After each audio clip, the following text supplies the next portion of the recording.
जो लोग थे उनसे ली उन्होंने इस प्रदर्शनी में। साथ ही साथ जब बात करते हैं कि किस तरीके से जो लोक संस्कृति विरासत है या किस तरीके से जो कला है उसको कैसे हम अलग स्तर पर पहुंचा सकते हैं, वोकल फॉर लोकल की बात हम करते हैं और कैसे उसको ग्लोबल हम बना रहे हैं, उसके लिए लगातार प्रयास किए जा रहे हैं। और उसी कड़ी में तमाम जो निवेशक हैं उनके लिए ये काफ़ी महत्वपूर्ण एक अच्छा अवसर। और हमारे संवाददाता विशाल बैरिस्टो हमारे साथ फोन लाइन पर जुड़े हुए हैं। विशाल, इन तस्वीरों में हम देख पा रहे हैं प्रधानमंत्री नरेंद्र मोदी जो कि वहां पहुंच चुके हैं और जो प्रदर्शनी वहां पे फिलहाल नजर आ रही है उनसे भी कुछ जानकारी ले रहे हैं। वहां जो कलाकार हैं उनसे भी मिल रहे हैं। देखिए मुकुल, ये एक मौका है ना सिर्फ ये बताने का कि राजस्थान की इकोनॉमिक स्ट्रेंथ क्या है, राजस्थान के पास क्या क्या मौजूद है आपको देने के लिए। ये एक मौका है कि राजस्थान अपनी संस्कृति को भी शोकेस कर रहा है। हम जानते हैं कि हम पर्यटन की अगर बात करें तो राजस्थान का बहुत बड़ा नाम है और आप स्क्रीन पे देख सकते हैं प्रधानमंत्री ब्लॉक प्रिंट का मुजाहरा कर रहे हैं और अलग अलग स्टॉल्स पे जाकर अलग अलग एग्जिबिट्स को देख रहे हैं। और विकसित भारत का प्रधानमंत्री का जो विजन है वो तभी पूरा हो सकता है जब सभी स्टेट्स में पार्टिसिपेट करें। और जो प्रधानमंत्री एग्जीबिशन के एग्जीबिटर से मिल रहे हैं, उनसे बातचीत कर रहे हैं, उसमें उनके साथ राजस्थान के मुख्यमंत्री भजन लाल शर्मा है, उप मुख्यमंत्री दिया कुमारी है और राजस्थान के उद्योग मंत्री कर्नल राज्यवर्धन सिंह राठौर है। अगर हम ब्लॉक प्रिंटिंग की बात करें तो जयपुर के ही पास सांगानेर है जो जयपुर सिटी में ही आता है और वहां का ब्लॉक प्रिंट पूरी दुनिया में मशहूर है। ब्लॉक प्रिंट यानी आप लकड़ी के सांचे बनाते हैं, उन पे उन ब्लॉक्स को प्रिंट के जरिए सांगानेरी प्रिंट के नाम से ये पूरी दुनिया में मशहूर है। ये ऑर्गेनिक भी होता है, ये सिंथेटिक भी होता है, लेकिन ऑर्गेनिक जो ब्लॉक प्रिंट है उसकी बहुत ज्यादा मांग है। और प्रधानमंत्री ने एक ब्लॉक प्रिंट को स्टैंप लगा के इस बात को पुख्ता किया कि प्रधानमंत्री लोकल फॉर वोकल के लिए जाने जाते हैं और वोकल से ग्लोबल के लिए जो उनका विजन है वो हमारी अर्थव्यवस्था के लिए कितना इम्पोर्टेंट है। जी बिल्कुल विशाल, और उसके साथ साथ उसी को सार्थक करते हुए हम यहाँ उन्हें देख भी सकते हैं क्योंकि जो अलग अलग जो कलाएं हैं उनके शिल्पकार होते हैं जो और भी हैं उनसे लगातार बातचीत करते हैं कि बेहतर संवाद करते हुए अक्सर नज़र आते हैं प्रधानमंत्री मोदी। और जानने एक जिज्ञासा जो है वो कहीं ना कहीं नज़र आती है कि कैसे ये जो कला है इसको हम एक अलग स्तर पर एक अलग मुकाम पर लेके जा सकते हैं जो कि कहीं ना कहीं भारत की छवि को और निखारता हुआ नज़र आता है, भारत की छवि को मजबूत करता हुआ नज़र आता है। बिल्कुल ठीक कहा आपने। और ये प्रधानमंत्री का विजन था वन डिस्ट्रिक्ट वन प्रोडक्ट को हम कैसे प्रमोट करें। हमने देखा उत्तर प्रदेश के अंदर और तमाम नॉर्थ ईस्ट के अंदर किस तरह से जो लोकल प्रोडक्ट्स है उनको बहुत ज्यादा बढ़ावा मिला है। और आज जब प्रधानमंत्री लोकल आर्टिसन से मुखातिब हो रहे हैं तो ये एक मौका होता है लोगों का अपने प्रधानमंत्री से रूबरू होने का, उनसे कनेक्ट करने का। और प्रधानमंत्री जो है इसी बात के लिए जाने जाते हैं कि वो लोगों से इंस्टेंट कनेक्ट करते हैं, कॉमन मैन से इंस्टेंट कनेक्ट करते हैं। लोकल आर्टिसंस को वो बहुत ज्यादा वैल्यू इसलिए देते हैं कि उनका हमेशा से यह मानना रहा है कि हमें विकसित बनना है, विकसित भारत बनना है 2047 तक, लेकिन उसके साथ हमें अपनी जड़ों को कभी नहीं भूलना है। तो जड़ों से वो हमेशा जुड़े रहते हैं और जड़ें हमारी संस्कृति है और यही चीज दुनिया जो है वो सबसे ज्यादा पसंद करती है कि भारत अपनी जड़ों से जुड़ा हुआ देश है। और जो हमारे कल्चर है, हमारी जो हेरिटेज है वो ही सबसे ज्यादा अट्रैक्ट करती है।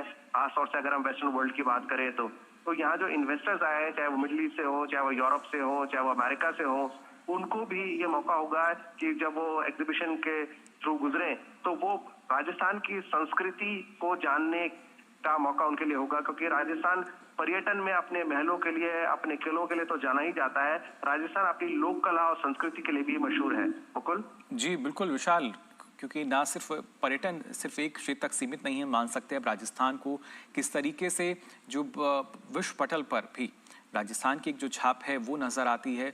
और ऐसे में इस तरह की जो कार्यक्रम है राइजिंग राजस्थान की अगर हम बात करें, वाइब्रेंट गुजरात जो है वो सभी को याद है, उत्तर प्रदेश ने भी ऐसी एक कार्यक्रम किया। अब जो राइजिंग राजस्थान जैसे एक कार्यक्रम है, कितना इसके ज़रिए जो खासतौर से छोटे और मध्यम उद्यमी हैं उनको इसका फ़ायदा मिल रहा है? देखिए, जब हम राइजिंग राजस्थान की बात करते हैं तो दूसरे स्टेट्स में भी इस तरह के कॉन्क्लेव होते रहे हैं, लेकिन उसका अगर हम कहें कि किसने स्टार्ट किया तो वो था गुजरात। वाइब्रेंट गुजरात आज एक पैमाना है जो दूसरे स्टेट्स को फॉलो करते हैं। राजस्थान गुजरात से बॉर्डर शेयर करता है और गुजरात का जो मॉडल है वो न सिर्फ इंडिया में बल्कि पूरी दुनिया में मशहूर है। तो राजस्थान भी चाहता है कि उस मॉडल को हम फॉलो करें, और जब हम उस मॉडल को फॉलो करते हैं तो गुजरात ने अपने कल्चर को पूरी दुनिया के सामने रखा है, अपने कल्चर को बेचा है, अपने कल्चर को उन्होंने अच्छे से मार्केट किया है। तो उसमें गुजरात का खान पान है, गुजरात की लोक संस्कृति है, और राजस्थान का भी जब कल्चर और हिस्ट्री की बात करते हैं तो हमें मालूम है कि कितनी रिच हिस्ट्री है।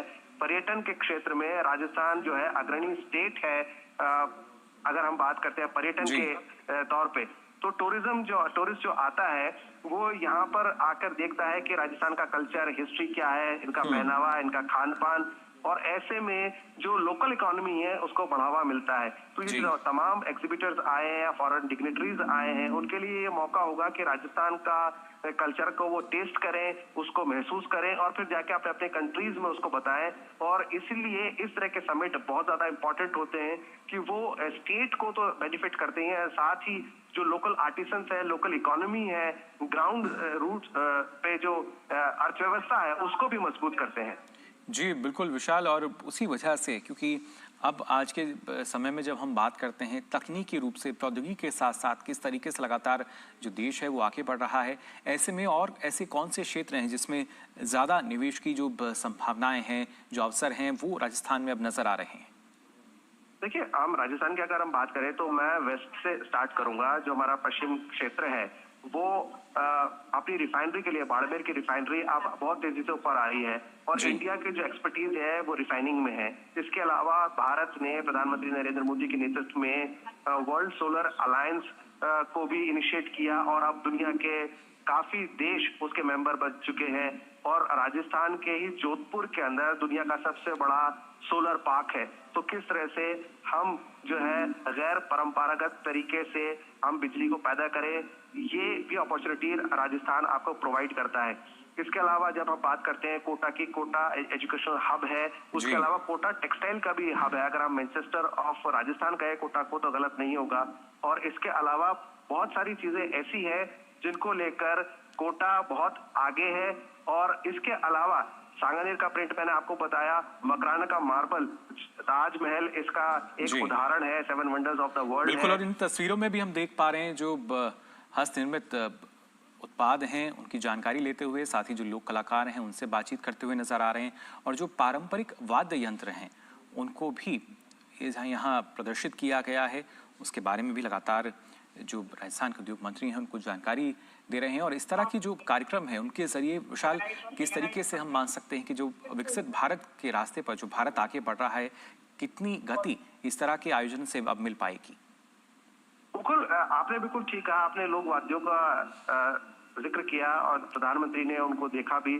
तो राजस्थान का जो रावण हत्था है वो बहुत मशहूर है। और अगर आप मेहरानगढ़ किले में जाएंगे या सोनार किले में जैसलमेर के तरफ जाएंगे तो आपको रावण हत्थे के साथ एक लोक कलाकार आपका स्वागत करता हुआ जरूर मिलेगा।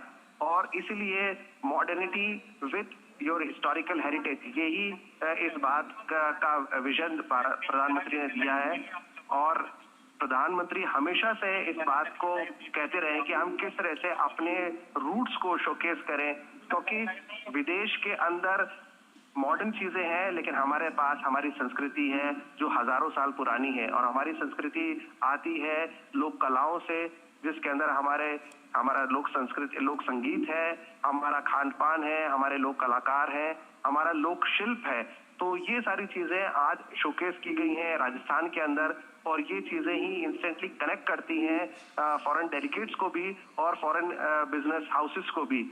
मैंने बात करी गैर परंपरागत एनर्जी सोर्सेज की, मैंने बात करी रिफाइनरी की, मैंने बात करी स्टोन एंड मिनरल्स की। और सबसे ज्यादा मैं आपको ये भी बता दूं कि भारत के अंदर नहीं पूरी दुनिया में पुष्कर फेयर बहुत मशहूर है। जो कैमल फेयर है दुनिया का सबसे बड़ा एनिमल फेयर होता है पुष्कर के अंदर। इसके अलावा राजस्थान जो है कोर्स वुल बनाने वाला दुनिया का सबसे बड़ा हब है। और इतना ही नहीं, राजस्थान के अंदर भारत की सबसे ज्यादा यूनिवर्सिटीज हैं, सबसे largest number of universities in India. तो ये तमाम चीजें हैं, एजुकेशनल हब है, एजुकेशन के अंदर हम एजुकेशन टूरिज्म की हम बात करें तो वो काफी चीजें हैं जो हम उसको प्रमोट कर सकते हैं।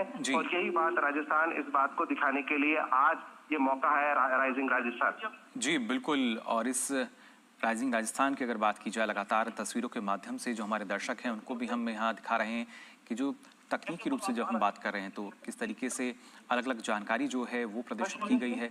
साथ ही यहाँ पर जो महिला सशक्तिकरण की हम बात कर रहे हैं उसके तहत हमने देखा उनसे भी वो बातचीत करते हुए नजर आए, और कैसे आज के समय में जो देश का युवा है वो देश को आगे बढ़कर और आगे ले जा सकता है, उस पर भी विशाल अगर देखा जाए जो युवा हैं, महिला हैं, इन पर भी एक अलग फोकस जो है वो कहीं ना कहीं प्रधानमंत्री नरेंद्र मोदी का नजर आता है। उनके लिए जितने अवसर हो सकते हैं वो कैसे ईजाद किए जाएं, कैसे रोजगार सृजन ज़्यादा से ज़्यादा हो, कैसे महिलाओं को सशक्त किया जाए, आत्मनिर्भर बनाया जाए, इस दिशा में भी लगातार कई अहम पहल हुई हैं और इसकी बानगी भी यहाँ नजर आ रही है।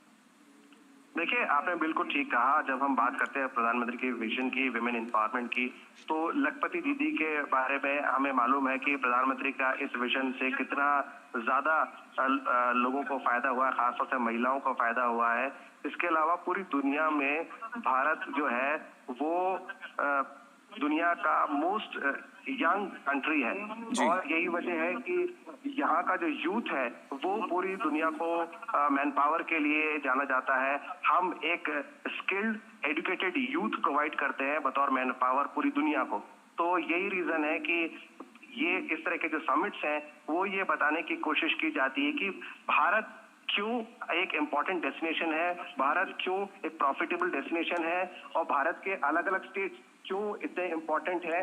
ना सिर्फ गुजरात, ना सिर्फ यूपी, बल्कि तमाम स्टेट्स, क्योंकि हमें एक सब कुछ मिलकर, हम तमाम स्टेट्स मिलकर ही भारत का जो विकसित भारत का जो विजन है प्रधानमंत्री का, उसको पूरा कर सकते हैं। 2047 तक हमें सबको साथ मिलकर चलना होगा। ऐसा नहीं हो सकता कि गुजरात लीड कर जाए और बाकी स्टेट्स पीछे रह जाए। प्रधानमंत्री हमेशा यही कहते हैं कि हमने आपको एक रास्ता दिखाया है, गुजरात ने एक रास्ता दिखाया है, बाकी स्टेट्स को उसको फॉलो करना है, अपने कल्चर को शोकेस करना है। गुजराती कल्चर जो इंडियन डायस्पोरा है वेस्ट के अंदर या अमेरिका में, वो एक बहुत इंपॉर्टेंट रोल प्ले करता है बतौर गुजरात के एम्बेसडर के तौर पे।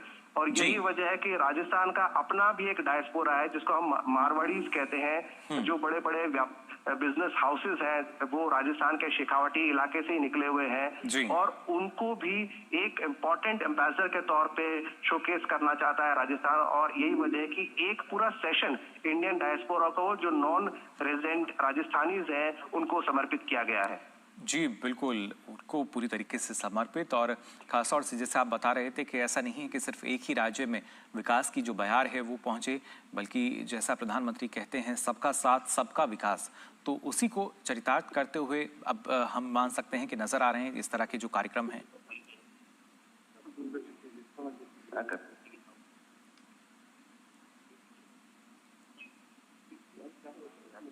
विशाल, आप सुन पा रहे हैं हमें? जी मुकुल। जी विशाल, जानना चाह रहे हैं आपसे कि जिस तरीके से लगातार प्रधानमंत्री इस बात का जिक्र करते हैं सबका साथ सबका विकास, तो यही अब कहीं ना कहीं जो हमारे अलग अलग राज्य हैं जो कि एक अखंड भारत का निर्माण करते हैं, अब उन्हीं पर वो चरितार्थ होते नजर आ रहे हैं। मुकुल, आपने बहुत अच्छी बात की, सबका साथ सबका विकास, और उसके साथ प्रधानमंत्री ने एक बात और जोड़ी, सबका प्रयास।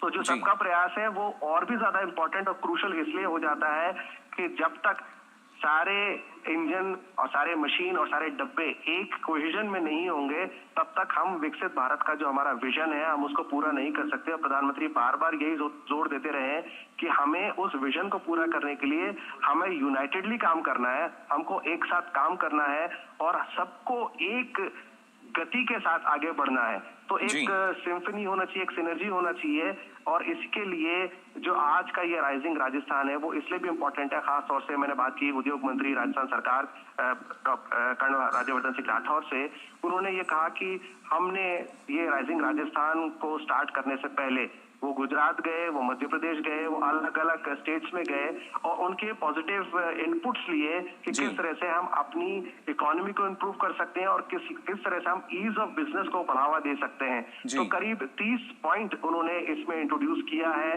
जो ईज ऑफ बिजनेस को बढ़ावा देगा, क्योंकि जो बाहर से इन्वेस्टर आता है उसको अपना काम जल्दी करवाने के लिए रेड टेपिज्म सबसे बड़ा उसमें रोड़ा होता है।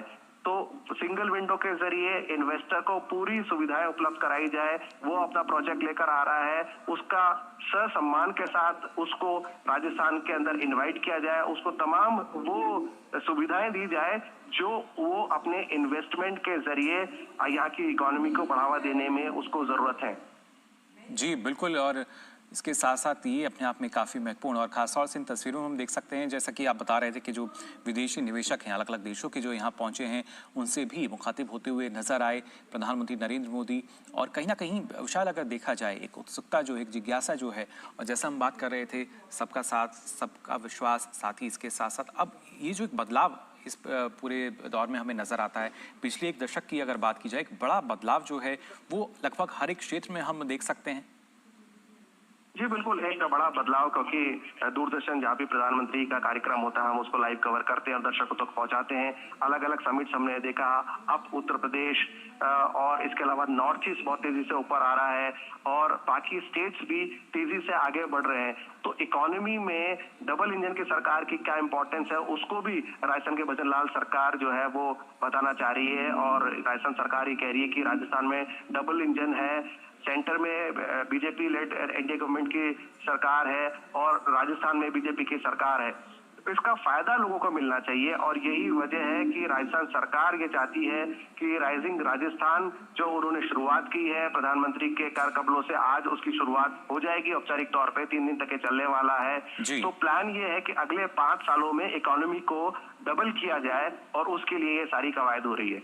जी बिल्कुल, और इस तरह की कवायद की अगर बात की जाए विशाल, क्योंकि जो निवेशक हैं वो पहले इतनी संख्या में नहीं नज़र आते थे, ना ही इस तरीके से निवेश होता था, और जो खासतौर से वहाँ के जो आसपास के क्षेत्र हैं, कैसे उस क्षेत्र का विकास हो सकता है, कैसे उस निवेश के ज़रिए हम विकास को गति दे सकते हैं। शायद अब से पहले इस तरह की जो सोच है, एक सकारात्मक सोच देश को और ज़्यादा विकासशील बनाने की, वो शायद नज़र नहीं आती थी, लेकिन अब सोच यही है कि अगर कहीं निवेश हो रहा है तो इससे ना सिर्फ उस राज्य को बल्कि वो जो पूरा क्षेत्र है वहाँ पे आसपास के जो लोग हैं उनको किस तरह का इससे लाभ मिल सकता है। बिल्कुल ठीक कहा मुकुल आपने, लेकिन आप सबसे पहले सवाल ये है कि कोई आपके यहाँ आके पैसा क्यों लगाएगा? क्या आप उसको क्या प्रोवाइड कर रहे हैं कि वो आके अपना इन्वेस्टमेंट यहाँ लगाए? राजस्थान एक लैंडलॉक स्टेट है, इंडिया का सबसे बड़ा प्रदेश ये है, लेकिन जो सड़कों का जाल बिछा है और खासतौर से बॉर्डर एरियाज में भी हम बॉर्डर टूरिज्म की बात कर रहे हैं, इसके अलावा हम नॉन रिन्यूएबल एनर्जी की हम बात कर रहे हैं, अनकन्वेंशनल एनर्जी की हम बात कर रहे हैं, तो ये तमाम चीजें हैं। और मुकुल, अब प्रधानमंत्री जो है वो मेन हॉल में आ चुके हैं और सभी खड़े होकर करतल ध्वनि से प्रधानमंत्री का स्वागत कर रहे हैं और काफी देर से इंतजार किया जा रहा था प्रधानमंत्री का। अब प्रधानमंत्री मेन हॉल में आ चुके हैं, उनके साथ प्रधानमंत्री जी का, आदरणीय श्री नरेंद्र मोदी जी का, जिन्होंने विश्व पटल पर भारत को और हम सभी भारतवासियों को मान, गर्व और एक नई पहचान दी है। माननीय प्रधानमंत्री जी को कोटि कोटि प्रणाम करते हुए हम उनका हार्दिक स्वागत करते हैं।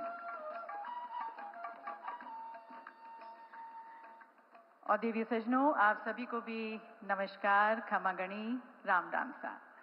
आप सभी का हार्दिक स्वागत है rising Rajasthan global investment summit में। और देवी सज्जनों, देखा जाए तो ये समिट सिर्फ एक सम्मेलन मात्र नहीं है, बल्कि यहाँ के नागरिकों के सपनों और उनकी आकांक्षाओं की अभिव्यक्ति है और उन्हें साकार करने हेतु सरकार और उद्योग की साझेदारी के साथ राजस्थान सरकार की माननीय मुख्यमंत्री जी के संकल्पों की अभिव्यक्ति है। और इसमें हमारे माननीय प्रधानमंत्री जी की उपस्थिति यकीनन हमारे संकल्प को, हमारे विश्वास को और अधिक बल देती है। His bold and decisive decisions, his continuous efforts towards strengthening of global ties and partnerships with the other countries, connecting with the Indian diaspora, has definitely defined the spirit of India's growth and competitiveness, revolutionizing the industrial landscape and the investment landscape in the country, and opening immense opportunities for states like Rajasthan to shine on the global stage. तो यहाँ के भाव विभोर नागरिकों की तरफ से, यहाँ पर उपस्थित हमारे प्रवासी राजस्थानियों की तरफ से और समस्त लोगों की तरफ से सबसे पहले हम माननीय प्रधानमंत्री जी का आभार सहित स्वागत करना चाहेंगे। और इसके लिए मैं निवेदन करती हूँ मेजबान मुख्यमंत्री आदरणीय श्री भजनलाल शर्मा जी से कि वह प्रधानमंत्री जी को राजस्थान की आन बान और शान और ये पहचान राजस्थान की साफा भेंट करें।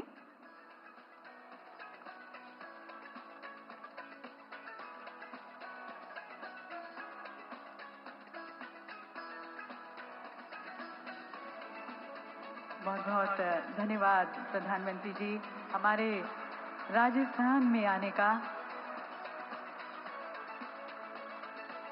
पधारो हमारो देश।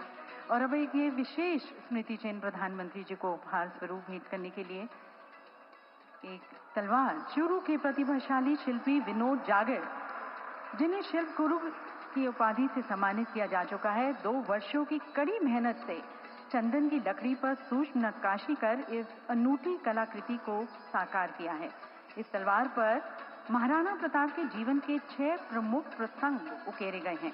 चेतक के साथ उनका अंतिम क्षण, भामाशाह द्वारा सहायता, चित्तौड़गढ़ का विजय स्तंभ और हल्दी घाटी का ऐतिहासिक युद्ध। ये कला देवी सज्जनों 100 वर्षों से चूरू के एक परिवार द्वारा संजोई जा रही है और आज राजस्थान की वीरता, कला, संस्कृति का प्रतीक ये तलवार हमारे प्रिय प्रधानमंत्री जी को भेंट की जा रही है।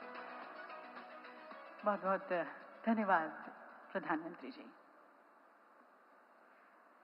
देवी सज्जनों, हमारे माननीय प्रधानमंत्री जी के सोच में, उनके नेतृत्व में और हमारे माननीय मुख्यमंत्री जी की प्रतिबद्धता में राजस्थान की डबल इंजन सरकार आज समर्पित है राजस्थान में रोजगार और विकास के नए अवसर लाने की तरफ। ये सरकार समर्पित है अगले 5 वर्षों में अपनी अर्थव्यवस्था को $350 बिलियन की अर्थव्यवस्था बनाकर माननीय प्रधानमंत्री जी के विकसित भारत की परिकल्पना में अपने राजस्थान के सहयोग को, योगदान को अहम बनाने की तरफ।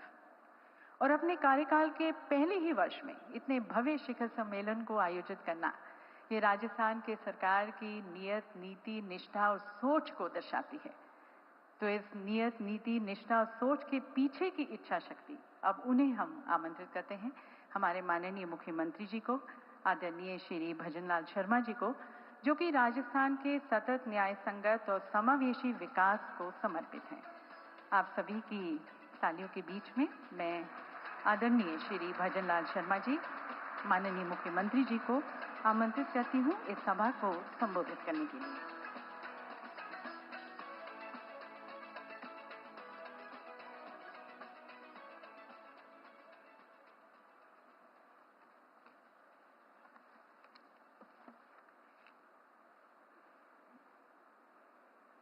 आप सभी को नमस्कार।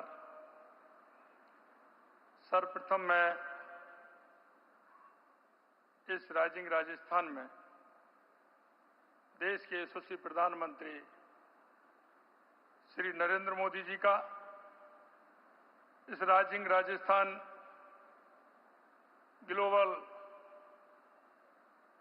इन्वेस्टमेंट समिट की शुभारंभ के अवसर पर पधारने पर हार्दिक स्वागत एवं अभिनंदन करता हूं।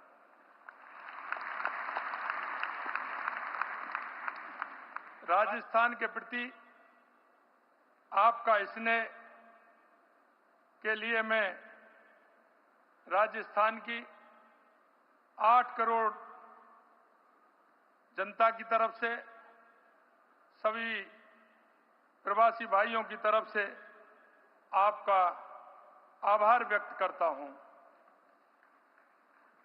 मैं आज के समारोह में उपस्थित उद्योग जगत के सितारों, निवेशक बंधुओं, विभिन्न देशों से आए प्रतिनिधिगणों एवं प्रवासी राजस्थानी भाई बहनों का, साथ ही मंत्रीगणों का, अन्य सभी जनप्रतिनिधियों का, उपस्थित सभी देवियों और सज्जनों का भी इस समिट के उद्घाटन सत्र में हार्दिक स्वागत और अभिनंदन करता हूं। आज राजस्थान के लिए गौरव का दिन है जब राजस्थान ग्लोबल इन्वेस्टमेंट समिट का शुभारंभ माननीय देश के यशस्वी प्रधानमंत्री जी के कर कमलों द्वारा आज हो रहा है। आप विकास पुरुष हैं, आप आधुनिक भारत के कर्णधार हैं, विकसित भारत के शिल्पकार हैं। आपके नेतृत्व में भारत दुनिया की तीसरी बड़ी अर्थव्यवस्था बनने के लक्ष्य की ओर तेजी से बढ़ रहा है और आपके प्रयासों के कारण ही देश और देशवासियों का सम्मान पूरी दुनिया में इतना बढ़ा है। राजस्थान क्षेत्रफल की दृष्टि से तो देश का सबसे बड़ा प्रदेश है ही, इसके साथ ही यह निवेश और विकास की असीमित संभावनाएं भी हैं।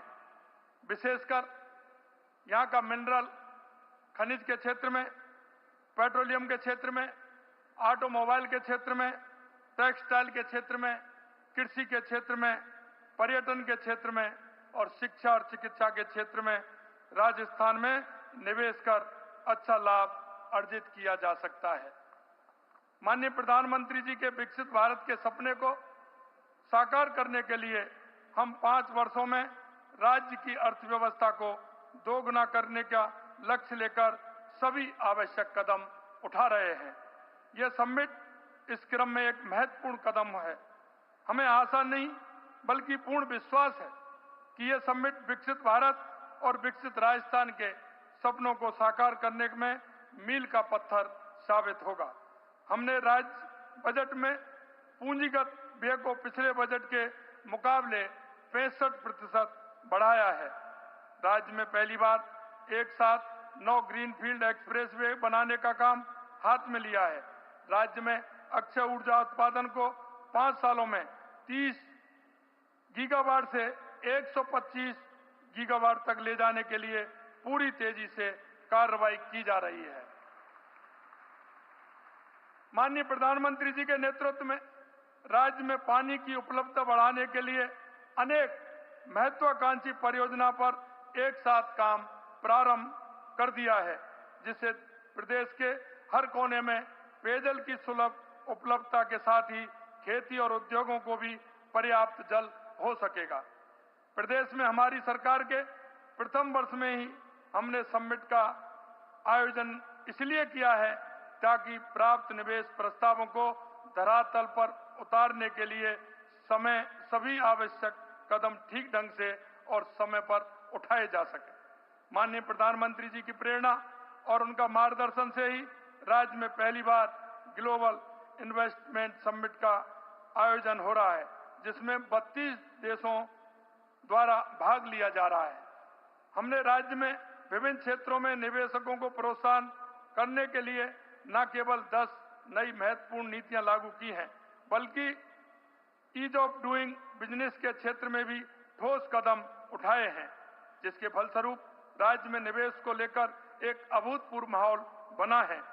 इस समिट के प्रारंभ होने से पूर्व ही 35 लाख करोड़ रुपए से अधिक के एमओयू संपादित किए जा चुके हैं, जो निवेशकों द्वारा राज्य के प्रति व्यक्त किए गए विश्वास को स्वयं दर्शाते हैं। हमने निवेशकों की सुविधा के लिए विभिन्न देशों और प्रदेशों के लिए वरिष्ठ अधिकारियों को नोडल अधिकारी बनाया है, ताकि निवेशकों को किसी भी प्रकार की समस्या का तत्काल समाधान किया जा सके। इस समिट में 12 सेक्टर केंद्रित सेशन है एवं 8 कंट्री सेशन के साथ प्रवासी राजस्थानी एवं एमएसएमई पर भी विशेष सेशन आयोजित किए जा रहे हैं, जिनमें केंद्र एवं राज्य के माननीय मंत्रीगणों के साथ संबंधित क्षेत्र के विशेषज्ञ एवं निवेशक एक साथ बैठकर राज्य में और निवेश की संभावनाओं पर चर्चा करेंगे। दुनिया भर के हमारे प्रवासी राजस्थान भाई बहन इस सम्मेलन के माध्यम से अपनी मातृभूमि को कर्म भूमि बनाने के लिए अत्यधिक उत्साह के साथ जुड़े रहे हैं। मैं आज के अवसर पर उनका भी तहे दिल से आभार व्यक्त करता हूं। मैं इस समिट के आयोजन में माननीय प्रधानमंत्री महोदय एवं केंद्र सरकार के विभिन्न मंत्रालयों द्वारा दिए गए मार्गदर्शन एवं सुझावों के लिए पूरे राज्य की ओर से सादर धन्यवाद ज्ञापित करना चाहूंगा, जिससे कम समय में भी इस समिट का इस बृहद स्तर पर आयोजन संभव हो सका है। आइए हम सब मिलकर इस समिट के माध्यम से प्रारंभ हो रही राज्य की नई विकास यात्रा में बढ़ चढ़ करके भाग लें। इस समिट को सफल बनाने के लिए आप सभी को बहुत बहुत धन्यवाद। पुनः माननीय यशस्वी प्रधानमंत्री जी का प्रदेश की 8 करोड़ जनता की तरफ से बहुत बहुत स्वागत और अभिनंदन करते हुए अपनी बात को विराम देता हूं। बहुत बहुत धन्यवाद। जय हिंद, जय भारत, जय Rajasthan.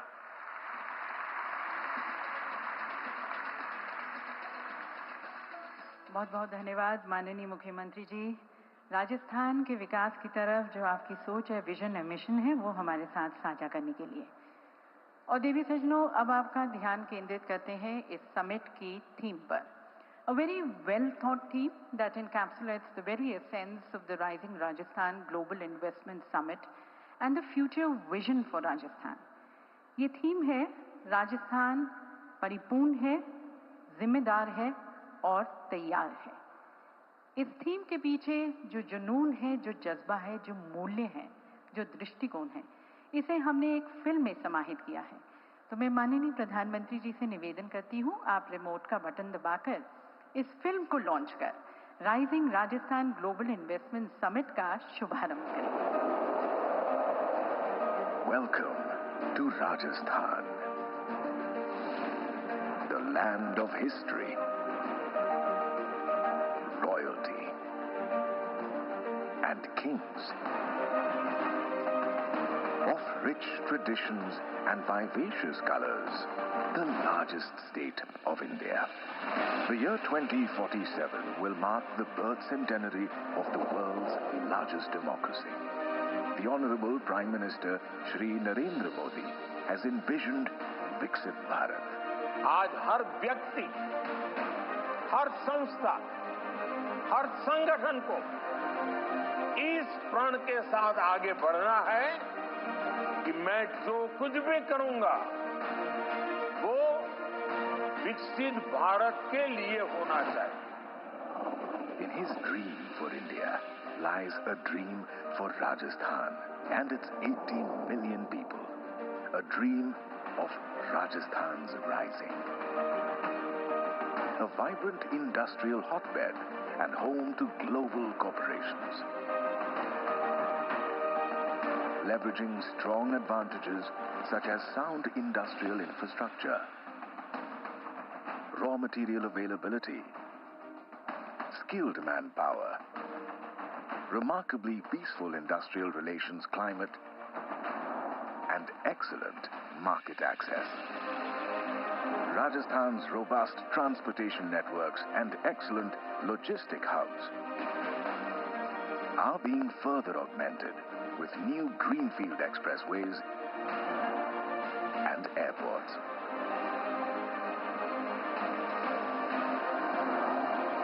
Mega growth centers have been planned, including the Rajasthan Petro Zone, close to the upcoming $9 billion refinery and petrochemical complex. Along DMIC and right next to the saturated industrial zones of National Capital Region.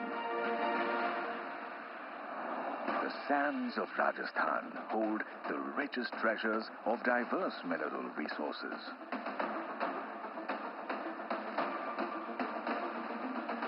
And its latest finds of rare earth minerals.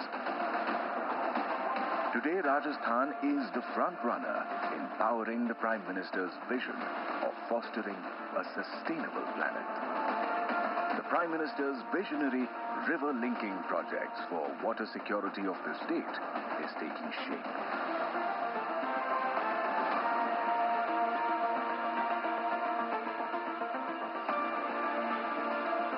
And shaping a new future for households, farmlands, and industries.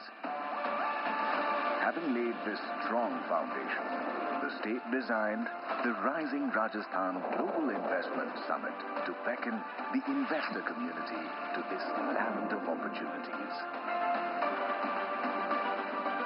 A diligent, high-octane outreach across the world and the country. Covered over 75 investor meets within 100 days.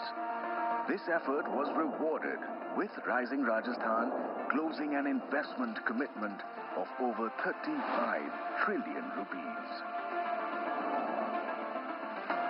The culmination of this unprecedented outreach is the landmark 3-day Global Investment Summit, Rising Rajasthan. The state continues to build on its natural strengths. This is Rising Rajasthan, rising in the eyes of young startup entrepreneurs, eager to script the future. In the smile of the farmer, whose land now yields golden harvest and green power. In the promise of good health in far-off villages. In the living standards of enterprising rural women. In the skilled hands of empowered youth. And in the unstoppable energy of the land whose time has come to shine.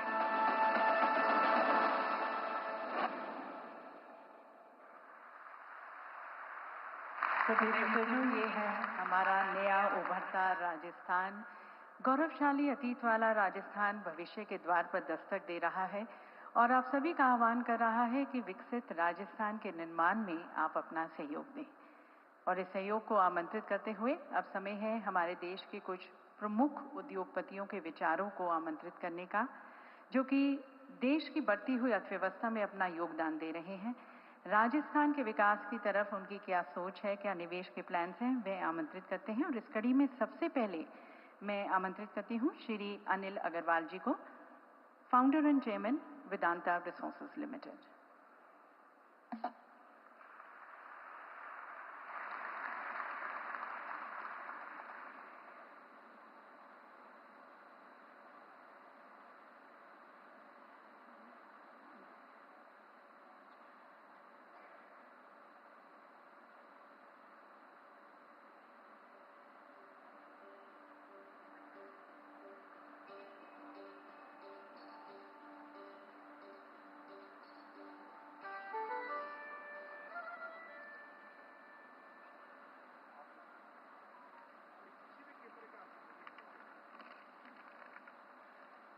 Ram Ram साहब, खंबागढ़।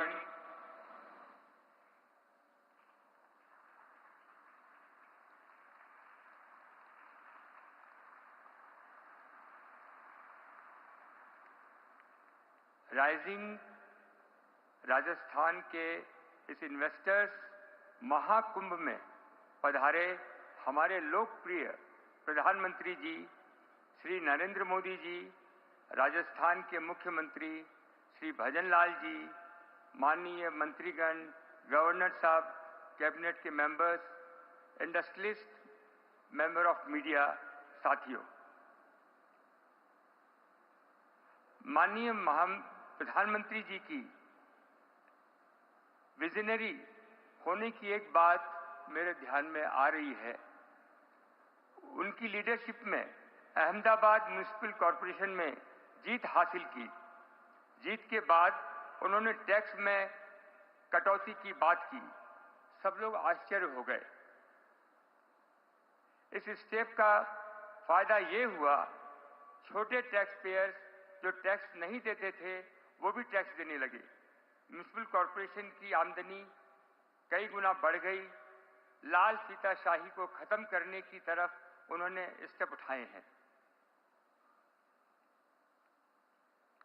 Rajasthan India का एक sweet spot है। धरती के ऊपर खेती समृद्धि लाती है।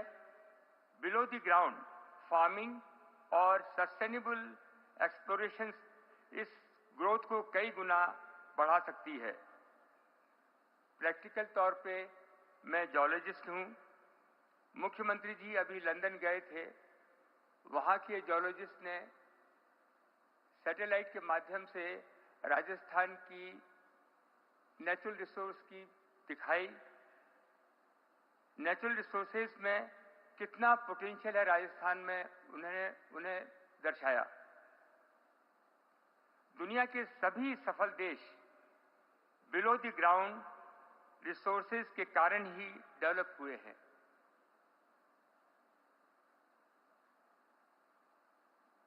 हमारे राजस्थान में इटली से 3 गुना ज्यादा इमारती पत्थर का भंडार है।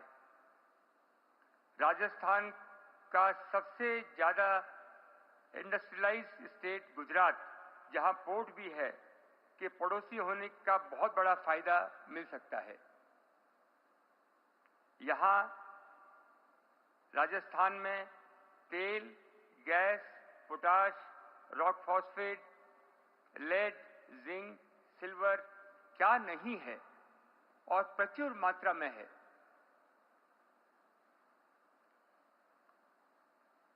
मुझे गर्व है हिंदुस्तान जिंक, केन, हमने अभी तक 1 लाख करोड़ का इन्वेस्टमेंट किया है। 1 लाख लोगों को एम्प्लॉयमेंट प्रदान किया है। 5000 कंपनियों को उससे लाभान्वित हुई है और उनका काम चल रहा है।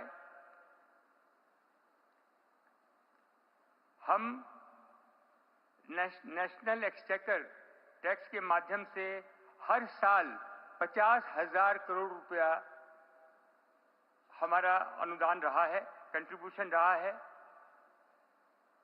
उसमें 10,000 करोड़ हर साल राजस्थान गवर्नमेंट को जाता है।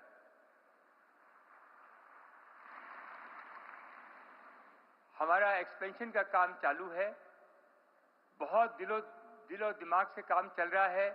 इसको हम 3 गुना राजस्व को बढ़ा देंगे। 1,50,000 करोड़ राजस्व देश को जाएगा, उसमें से 40,000 करोड़ राजस्थान गवर्नमेंट को आएगा और 5 लाख लोगों को एम्प्लॉयमेंट मिलेगा।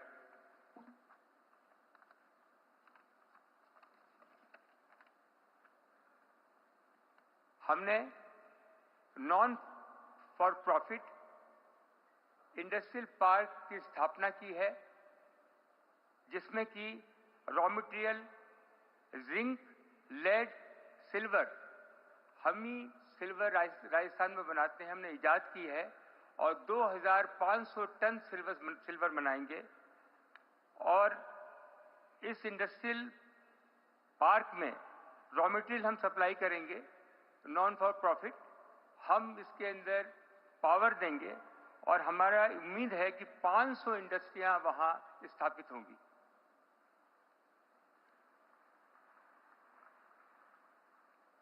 इसके अलावा हमने राजस्थान में पहल करके बच्चों और महिलाओं के लिए 3,400 नंदघर की स्थापना की है। हिंदुस्तान में पूरे 6,600 नंदघर चल रहे हैं। उसमें 5 लाख बच्चे और महिलाएं शिक्षित हो रही हैं और आगे बढ़ रही हैं। जब चीफ मिनिस्टर साहब से मैं मिला, उन्होंने मेरे से कहा कि मेरी इच्छा है कि 25,000 नंदघर बनने चाहिए। मैंने उनसे वादा किया है 2 साल के अंदर हम 25,000 नंदघर बनाएंगे। मैं भरतपुर राजस्थान में पैदा हुआ, उसके बाद बचपन और जवानी मैंने बिहार में गुजारी। मेरी माताजी वनस्थली विद्यापीठ राजस्थान में 85 साल पहले हॉस्टल में पढ़ी हैं। हम राजस्थानी हिम्मत, रिस्क उठाना और कभी हार न मानना, ये सभी गुण हम राजस्थानियों में है और खासकर हमारी महिलाओं में। मैंने यहाँ की महिलाओं की शक्ति देखी है। मुझे बहुत खुशी हुई कि मैं अपने घर वापस आया हूँ। मेरे सब लोग जो यहाँ आए हैं, मैं अपना एक्सपीरियंस बता रहा हूँ कि राजस्थान में आए, यहाँ पे जो अपॉर्चुनिटी है लैंड की अवेलेबिलिटी है, ब्यूरोक्रेसी कम है, रॉ मटेरियल की अवेलेबिलिटी है, टेक्नोलॉजी का बहुत बड़ी जगह है। आप यहाँ इन्वेस्ट करें, हमने इन्वेस्ट किया है, हमको बहुत फायदा हुआ है, आप लोगों को भी बहुत फायदा होगा। बहुत बहुत धन्यवाद। Thank you.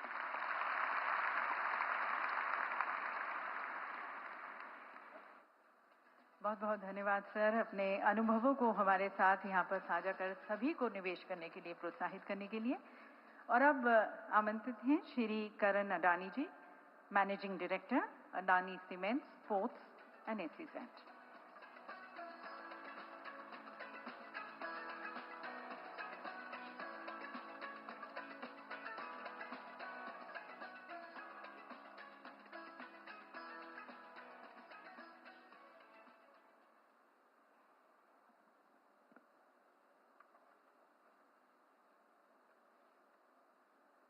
Honorable Prime Minister of Bharat, Shri Narendra Modi ji, His Excellency Governor of Rajasthan, Honorable Chief Minister of Rajasthan, Shri Bhajan Lal Sharma ji, distinguished ministers, captains of the industries, and my dear friends, good morning.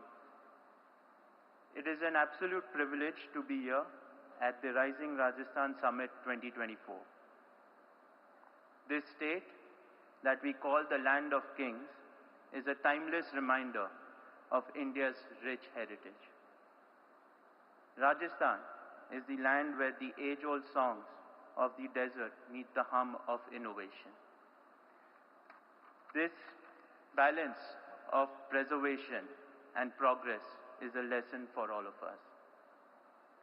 Ladies and gentlemen, in our search of growth, it is essential to remember that progress without respect of our cultural roots is fleeting. But progress that honors our rich tradition is transformative. And no one better has balanced these two aspects than our Honorable Prime Minister, Shri Narendra Modi. Sir, India stands in the middle of a transformative decade, one unlike any in our history.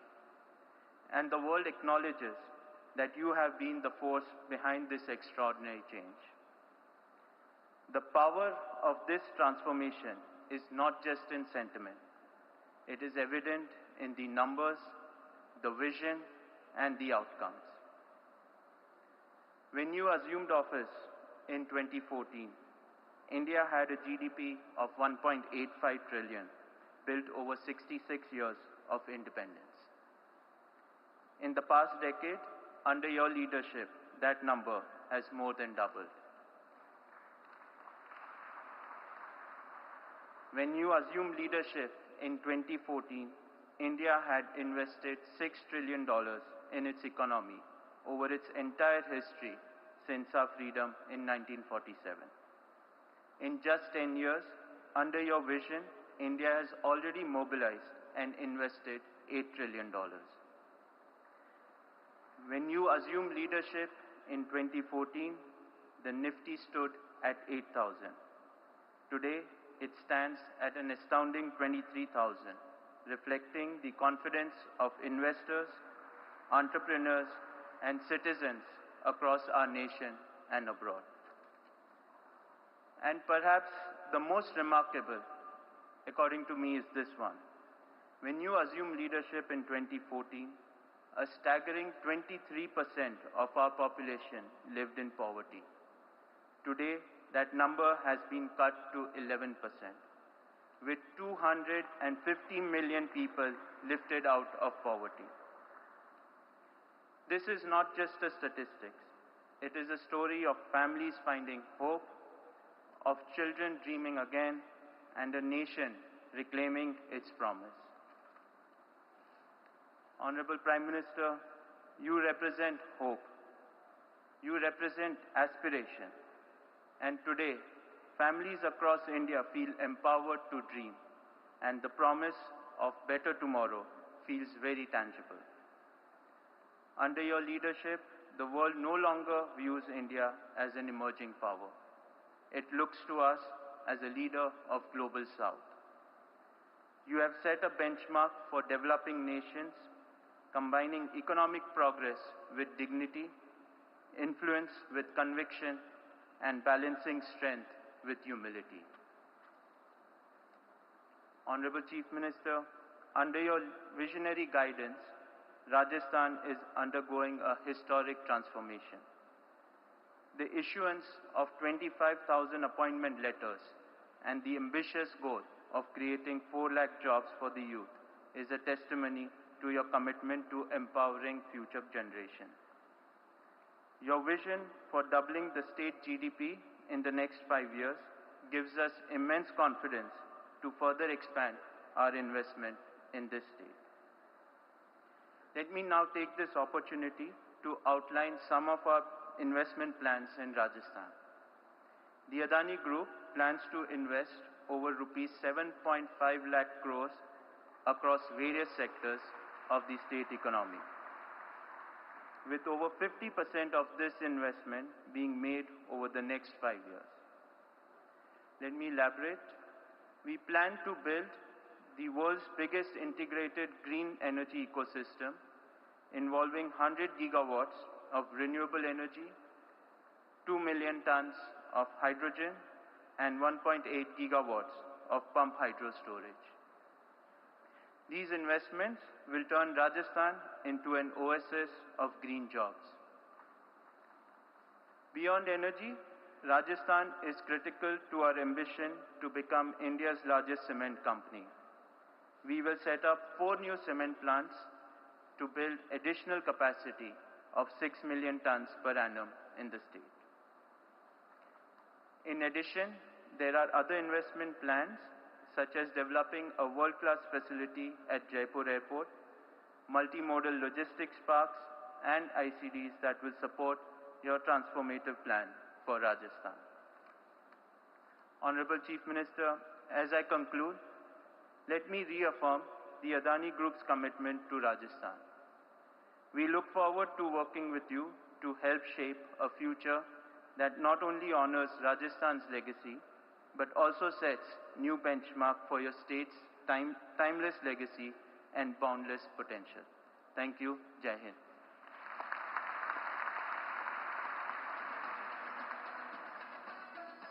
Thank you very much, Mr. Adani, for your reaffirmations of investing in the state.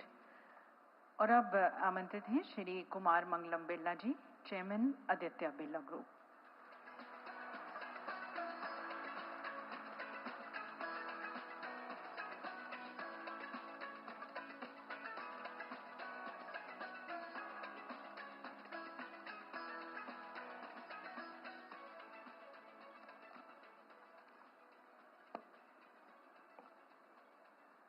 Honorable Prime Minister Shri Narendra Modi ji, Honorable Governor, Honorable Rajasthan Chief Minister Shri Bhajan Lal Sharma ji, distinguished ministers in the Rajasthan government, senior officials of the administration, friends from industry, a very good morning to all of you. प्रधानमंत्री जी, आज मौका है आपको बोलने का, पधारो हमारे देश।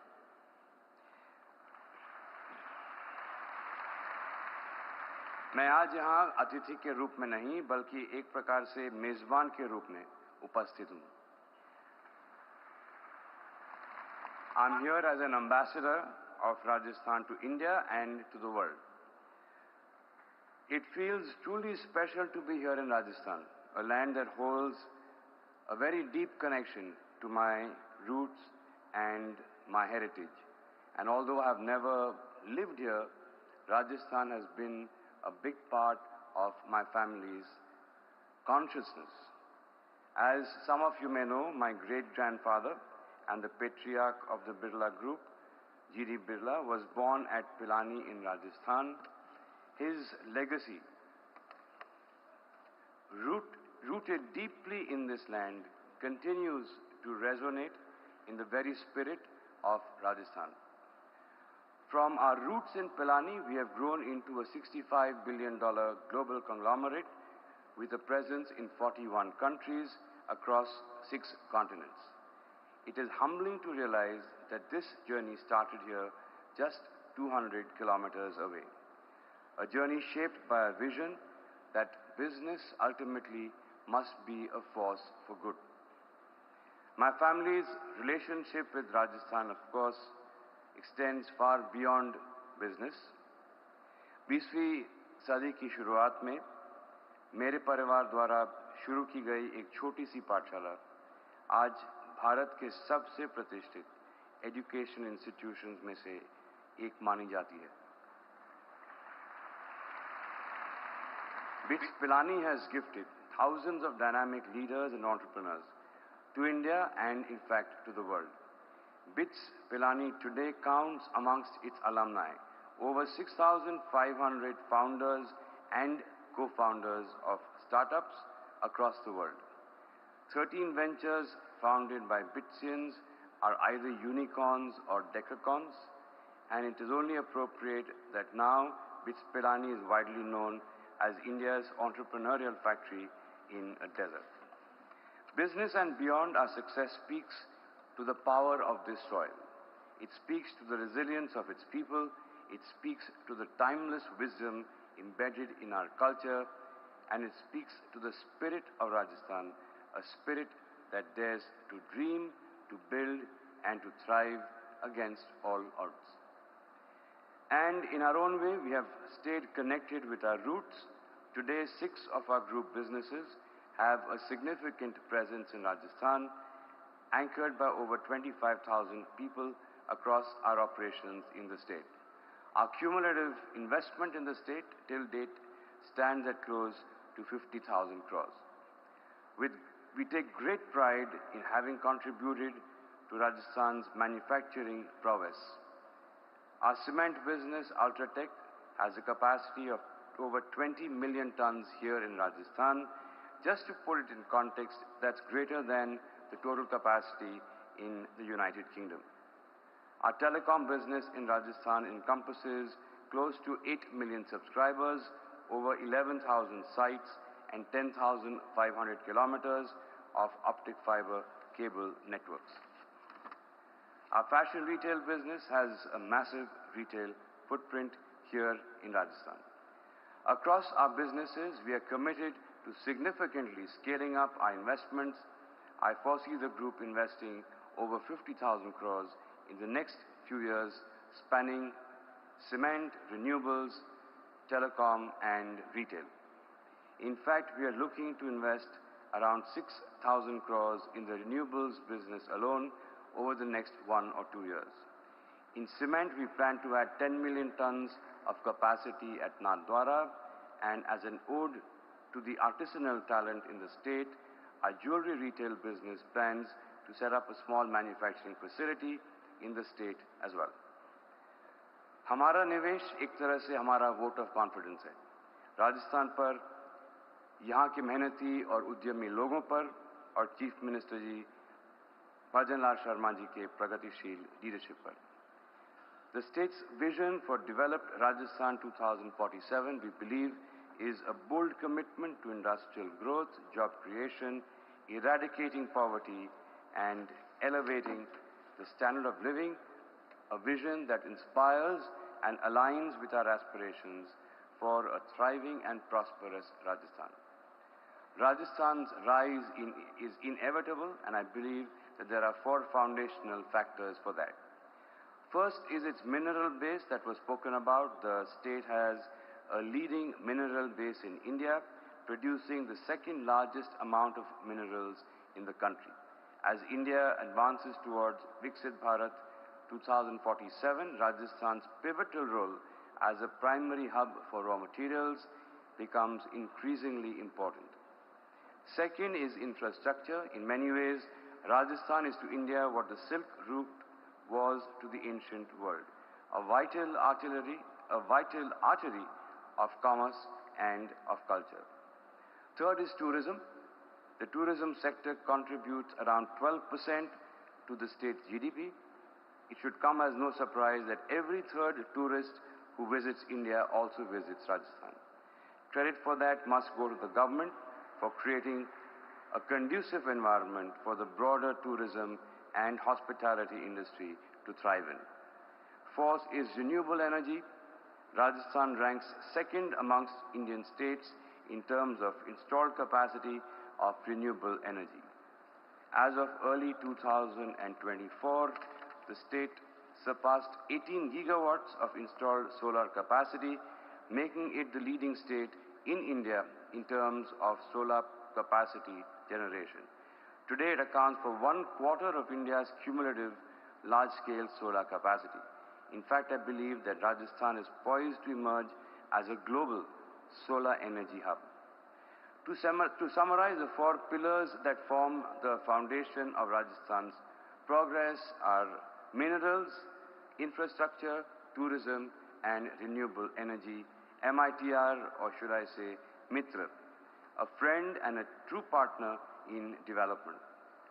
By adopting a contextual and sustainable approach to investment promotion, Rajasthan can unlock its full potential.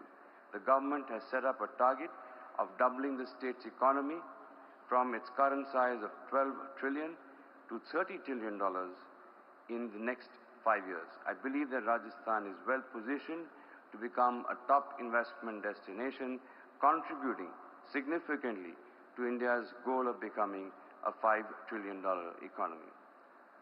Prime Minister, sir, the other day a journalist from a leading global publication asked me for my opinion on the investment climate in India. और मैंने उनसे कहा कि मेरे 30 साल के career में मैंने निवेश के लिए हमारे राज्यों के बीच ऐसी कंपटीशन कभी नहीं देखी. This is the climate in which competition and business thrives.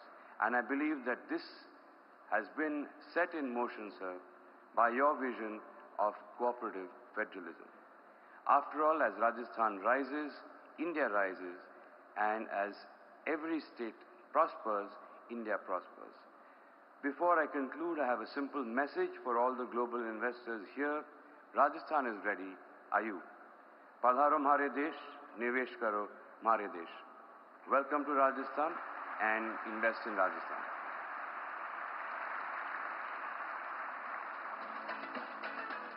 बहुत बहुत धन्यवाद सर, सभी को निवेश करने के लिए प्रोत्साहित करने का, and also sharing your massive and impressive footprints which you have casted in the state. Thank you, sir. And now inviting Shri Anand Mahindra ji, the chairman of the Mahindra and Mahindra Limited.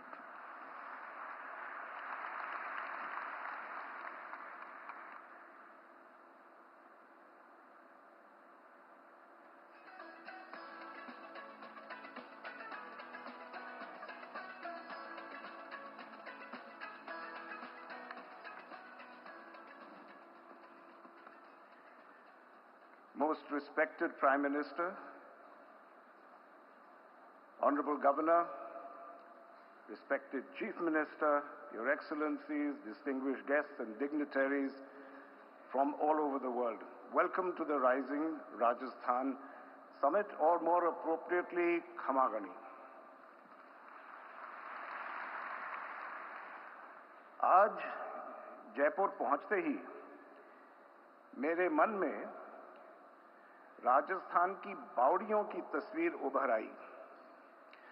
अब आप सोच रहे होंगे ये एक investor summit है, तो बावड़ियों की बात क्यों सोच रहे हैं?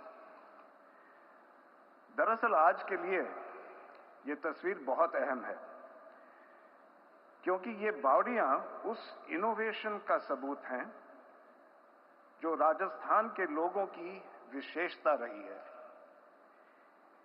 ये बावड़ियां इस महान राज्य के इतिहास के हैं, लेकिन इनमें राजस्थान के तकनीकी रूप से उज्जवल भविष्य के बीज भी हैं. आज हम इस समिट में उसी इनोवेशन और प्रगति की परंपरा को आगे बढ़ाने के लिए साथ आए हैं. आप सभी का यहां मौजूद होना हमारे लिए गर्व की बात है. Now, the people of Rajasthan for millennia have adapted to climate, invasions, famines, and more, emerging victorious on each occasion. So it's no coincidence that Rajasthan's innovative people have also spread around the country and the world as merchants who help the country and the world grow and prosper. So the humble stepwells, which I alluded to in Hindi in my comments, which I hope all the overseas visitors will get a chance to see, those stepwells are a perfect example of how, throughout ancient times, people used innovations in Rajasthan to harvest water, cool the climate, filter the water, and all in one stroke. A mark of the innate ingenuity of the people of Rajasthan. Now, our company's history with Rajasthan is indeed a long one, across 4 major areas. We've been manufacturing tractors near Jaipur since 2002. Mahindra World City, Jaipur, has become a true magnet for foreign investors, with 143 companies having invested over 7,000 crore rupees, creating 63,000 jobs, generating 23,000 crores of exports since inception. And of course, we're ready to welcome more. This is for all investors here wanting to come to Rajasthan, whether manufacturing or services. It's a plug-and-play venue that will allow you to leapfrog your business strategy instantly. Club Mahindra, our resorts business, has 6 properties across the state, with plans to nearly double that in the coming years. And of course, our solar division has erected over 1.1 gigawatts in Rajasthan and already committed investment of over 11,000 crores to achieve an additional 2.8 gigawatts of capacity.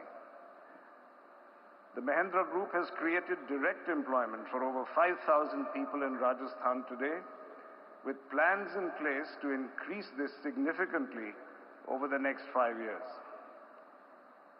So all in all, Mahindra's commitment to seeing Rajasthan rise remains strong and unwavering. So to all the dignitaries and investors around the world, I close by using a local expression. Je nahi dekhiyo Rajasthan, to jag mein aakir ke kariyo. Thank you. Jai Hind, Jai Rajasthan.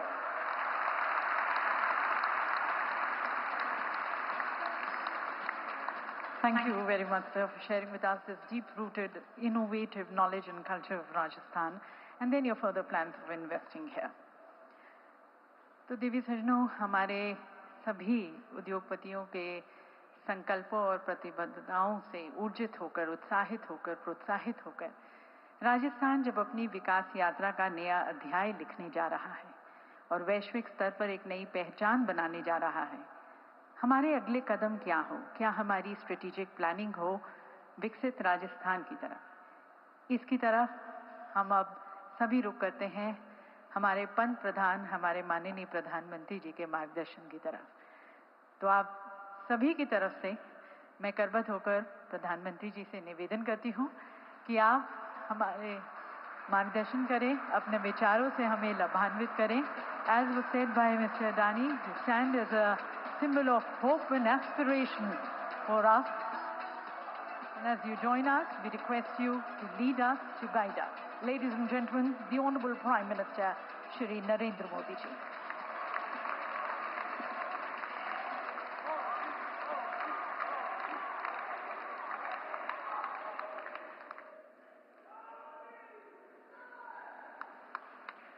Rajasthan के राज्यपाल श्री हरिभाऊ बागड़े जी, यहाँ के लोकप्रिय मुख्यमंत्री श्री भजनलाल जी शर्मा, राजस्थान सरकार के मंत्रीगण,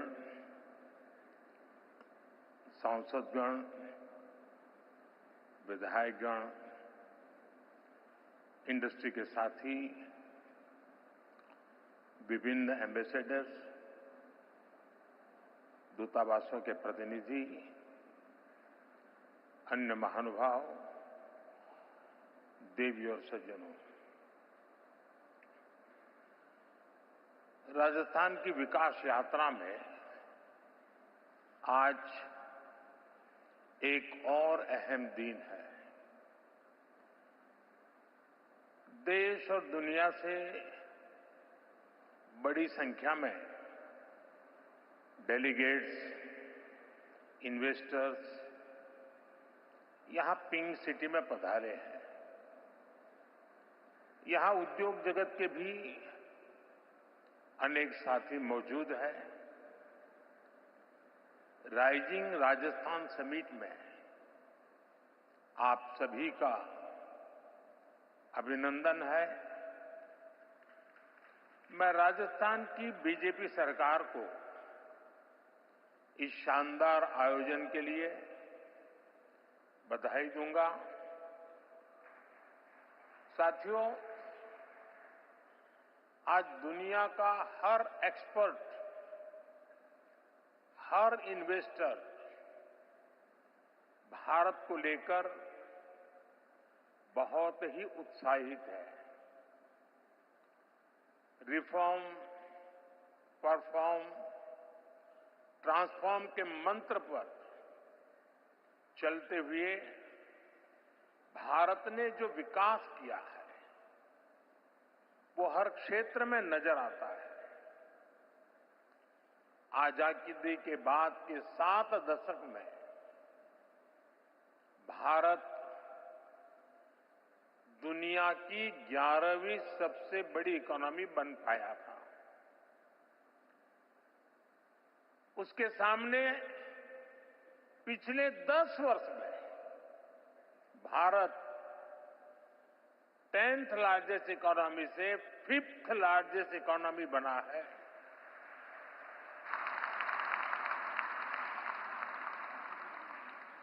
बीते 10 वर्षों में भारत ने अपनी इकोनॉमी की साइज करीब करीब डबल किया है।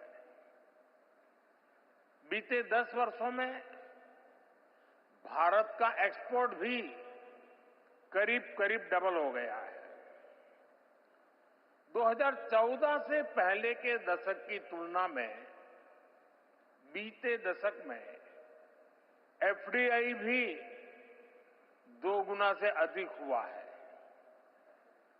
इस दौरान भारत ने इंफ्रास्ट्रक्चर का खर्च करीब 2 ट्रिलियन रुपए से बढ़कर 11 ट्रिलियन तक पहुंचा दिया है। साथियों, डेमोक्रेसी, डेमोग्राफी, डिजिटल डेटा और डिलीवरी की पावर क्या होती है,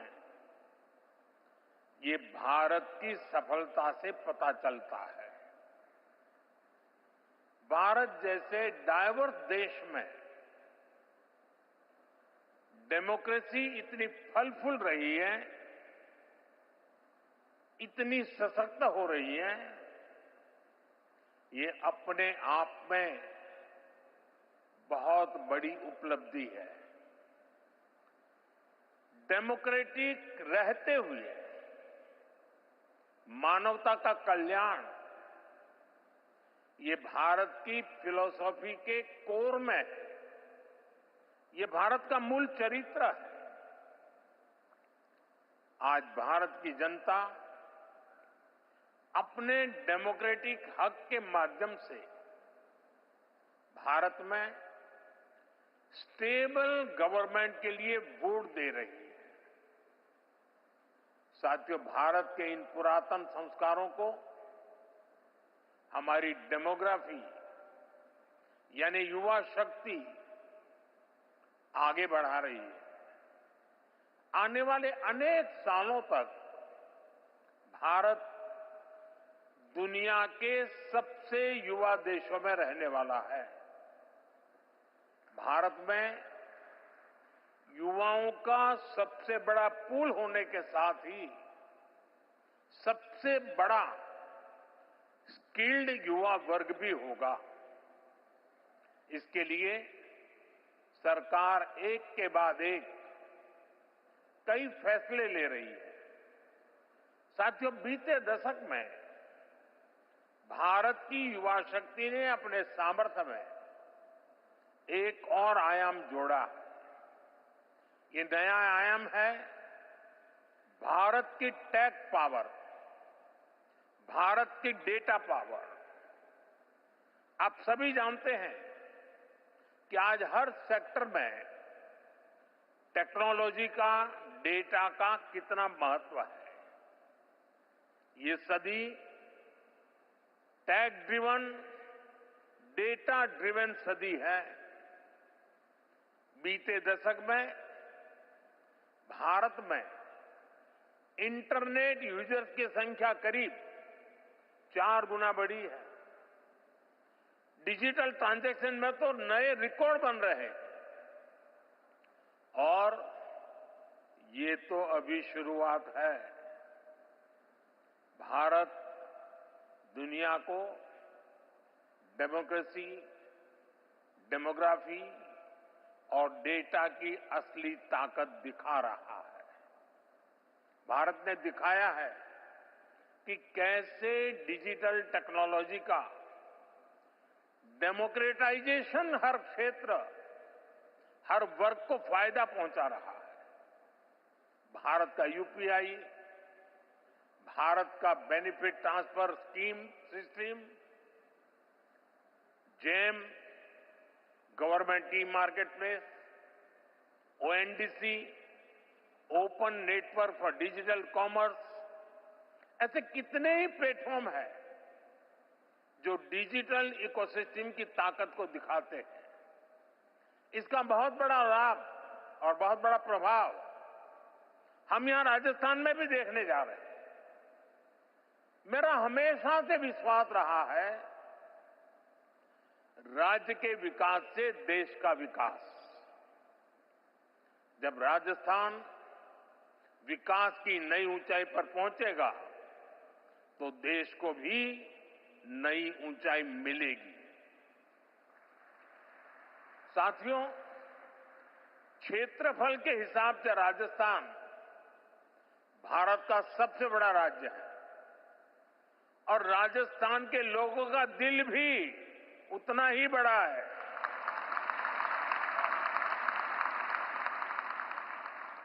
यहां के लोगों का परिश्रम, उनकी ईमानदारी, कठिन से कठिन लक्ष्य को पाने की इच्छा शक्ति, राष्ट्र प्रथम को सर्वोपरि रखने की भावना,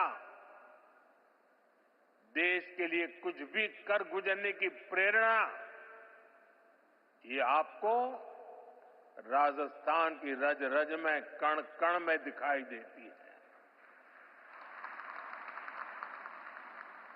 आजादी के बाद की सरकारों की प्राथमिकता ना देश का विकास था और ना ही देश की विरासत।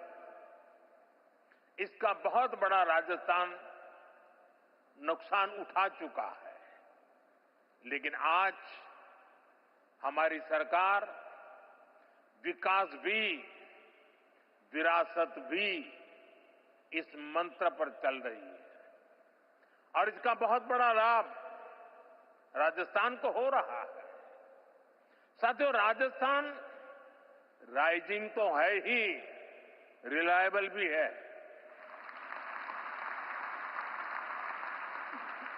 राजस्थान रिसेप्टिव भी है और समय के साथ खुद को रिफाइन करना भी जानता है। चुनौतियों से टकराने का नाम है राजस्थान। नए अवसरों को बनाने का नाम है राजस्थान। राजस्थान के इस आर फैक्टर में अब एक और पहलू जुड़ चुका है। राजस्थान के लोगों ने यहां भारी बहुमत से बीजेपी की रिस्पॉन्सिव और रिफॉर्मिस्ट सरकार बनाई है। बहुत ही कम समय में यहां भजन लाल जी और उनकी पूरी टीम ने शानदार काम करके दिखाया है। कुछ ही दिन में राज्य सरकार अपने 1 साल भी पूरे करने जा रहा है। भजन लाल जी जिस कुशलता और प्रतिबद्धता के साथ राजस्थान के तेज विकास में जुटे हैं वो प्रशंसनीय है। गरीब कल्याण हो, किसान कल्याण हो, युवाओं के लिए नए अवसरों का निर्माण हो, सड़क, बिजली, पानी के काम हो, राजस्थान में हर प्रकार के विकास, उससे जुड़े हुए सारे कार्य तेजी से हो रहे हैं। क्राइम और करप्शन को कंट्रोल करने में जो तत्परता यहां सरकार दिखा रही है, उसे नागरिकों और निवेशकों में नया उत्साह आया है। साथियों, राजस्थान के राइज को और ज्यादा फील करने के लिए राजस्थान के रियल पोटेंशियल को रियलाइज करना बहुत जरूरी है। राजस्थान के पास नेचुरल रिसोर्सेज का भंडार है। राजस्थान के पास आधुनिक कनेक्टिविटी का नेटवर्क है, एक समृद्ध विरासत है, एक बहुत बड़ा लैंडमास है और बहुत ही समर्थ युवा शक्ति भी है। यानी रोड से लेकर रेलवे तक, हॉस्पिटैलिटी से हैंडीक्राफ्ट तक, फार्म से लेकर फोर्ट तक राजस्थान के पास बहुत कुछ है। राजस्थान का ये सामर्थ्य राज्य को इन्वेस्टमेंट के लिए बहुत ही अट्रैक्टिव डेस्टिनेशन बनाता है। राजस्थान की एक और विशेषता है, राजस्थान में सीखने का गुण है, अपना सामर्थ्य बढ़ाने का गुण है और इसलिए तो अब यहां रेतीले धोरों में भी पेड़ फलों से लद रहे हैं। जैतून और जैट्रोपा की खेती का काम बढ़ रहा है। जयपुर की ब्लू पॉटरी, प्रतापगढ़ की थेवा ज्वेलरी और भीलवाड़ा का टेक्सटाइल इनोवेशन, इनकी अलग ही शान है।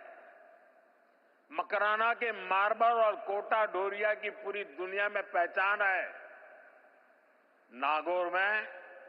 नागौर के पान मेथी की खुशबू भी निराली है और आज की बीजेपी सरकार हर जिले के सामर्थ्य को पहचानते हुए काम कर रही है। साथियों, आप भी जानते हैं, भारत के खनिज भंडार का बहुत बड़ा हिस्सा राजस्थान में है। यहां zinc, lead, copper, marble, limestone, granite, potash जैसे अनेक मिनरल्स के भंडार है। ये आत्मनिर्भर भारत की मजबूत नींव है। राजस्थान भारत की एनर्जी सिक्योरिटी में बहुत बड़ा कंट्रीब्यूटर है। भारत ने इस दशक के अंत तक 500 गीगावाट रिन्यूएबल एनर्जी कैपेसिटी बनाने का टारगेट रखा है। इसमें भी राजस्थान बहुत बड़ी भूमिका निभा रहा है। भारत के सबसे बड़े सोलर पार्क में से अनेक पार्क यहां पर बन रहे हैं। साथियों, राजस्थान दिल्ली और मुंबई जैसे इकोनॉमी के 2 बड़े सेंटर्स को जोड़ता है। राजस्थान महाराष्ट्र और गुजरात के पोर्ट्स को नॉर्दर्न इंडिया से जोड़ता है। आप देखिए, दिल्ली मुंबई इंडस्ट्रियल कॉरिडोर का 250 किलोमीटर हिस्सा राजस्थान में है। इससे राजस्थान के अलवर, भरतपुर, दौसा, सवाई माधोपुर, टोंक, बूंदी और कोटा ऐसे जिलों को बहुत फायदा होगा। डेडिकेटेड फ्रेट कॉरिडोर जैसे आधुनिक रेल नेटवर्क का 300 किलोमीटर हिस्सा राजस्थान में है। ये कॉरिडोर जयपुर, अजमेर, सीकर, नागौर और अलवर जिलों से होकर गुजरता है। कनेक्टिविटी के इतने बड़े प्रोजेक्ट का सेंटर होने के कारण राजस्थान निवेश के लिए बेहतरीन डेस्टिनेशन है। खासतौर पर ड्राई पोर्ट्स और लॉजिस्टिक्स सेक्टर के लिए तो यहां अपार संभावनाएं हैं। हम यहां मल्टी मॉडल लॉजिस्टिक्स पार्क का विकास कर रहे हैं। यहां लगभग 2 दर्जन सेक्टर स्पेसिफिक इंडस्ट्रियल पार्क बनाए जा रहे हैं। 2 एयर कार्गो कॉम्प्लेक्स का निर्माण भी हुआ है। इससे राजस्थान में इंडस्ट्री लगाना आसान होगा, इंडस्ट्रियल कनेक्टिविटी और बेहतर होगी। साथियों, भारत के समृद्ध फ्यूचर में हम टूरिज्म का बहुत बड़ा पोटेंशियल देख रहे हैं। भारत में nature, culture, adventure, conference, destination wedding और हेरिटेज टूरिज्म सबके लिए असीम संभावनाएं हैं। राजस्थान भारत के टूरिज्म मैप का प्रमुख केंद्र है। यहां इतिहास भी है, धरोहरें भी हैं, विशाल मरुभूमि और सुंदर झीलें भी हैं। यहां के गीत, संगीत, खान-पान, उसके लिए तो जितना कहे उतना कम है। टूर, ट्रैवल और हॉस्पिटैलिटी सेक्टर को जो चाहिए वो सब राजस्थान में है। राजस्थान दुनिया के उन चुनिंदा स्थानों में से एक है जहां लोग शादी ब्याह जीवन के पलों को यादगार बनाने के लिए राजस्थान आना चाहते हैं। राजस्थान में वाइल्ड लाइफ टूरिज्म का भी बहुत अधिक स्कोप है। रणथंभौर हो, सरिस्का हो, मुकुंदरा हिल्स हो, केवलादेव हो, ऐसे अनेक स्थान हैं जो वाइल्ड लाइफ को पसंद करने वालों के लिए स्वर्ग है। मुझे खुशी है कि राजस्थान सरकार का अपने टूरिस्ट डेस्टिनेशंस, हेरिटेज सेंटर्स को बेहतर कनेक्टिविटी से जोड़ रही है। भारत सरकार ने लगभग अलग अलग थीम सर्किट से जुड़ी योजनाएं भी शुरू की है। 2014 से 2014 के बीच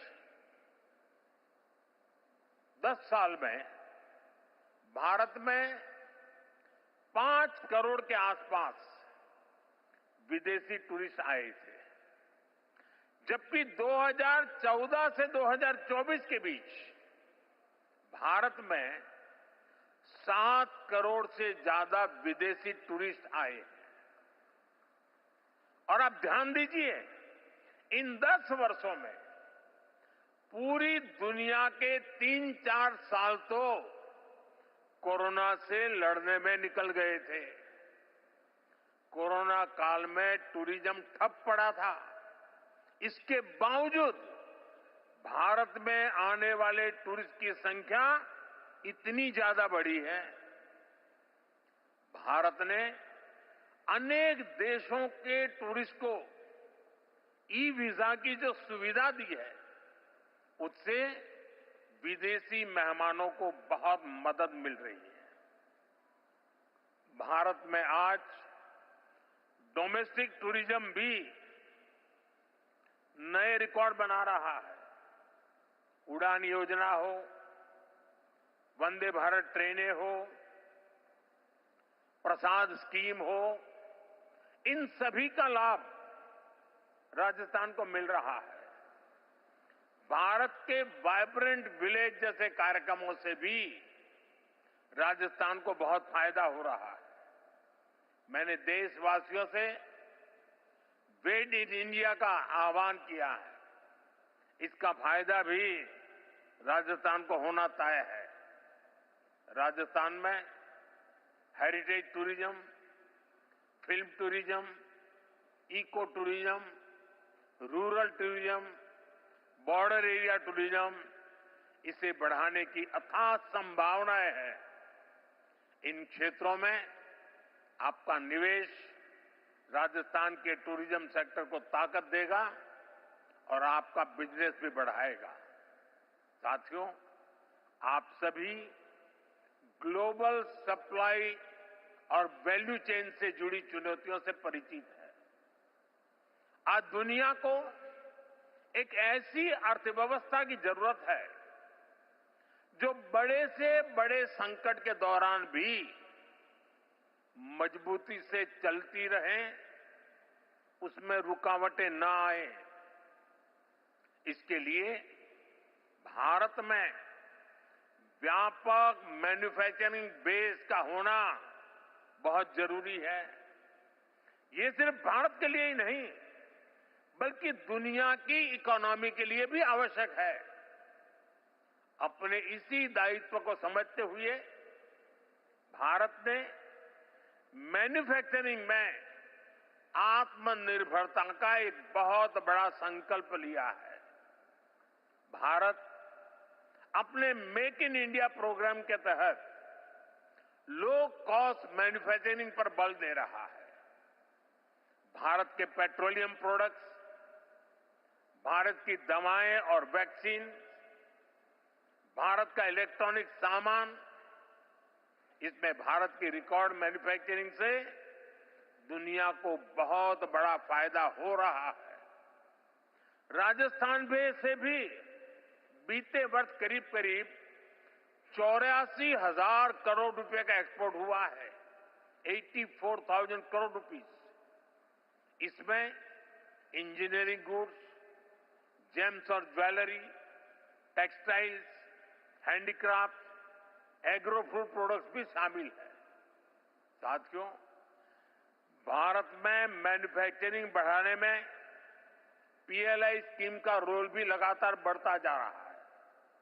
आज इलेक्ट्रॉनिक्स, स्पेशलिटी स्टील, ऑटोमोबाइल्स और auto components, solar PV, pharmaceutical drugs, इन सेक्टर्स में बहुत अधिक उत्साह है।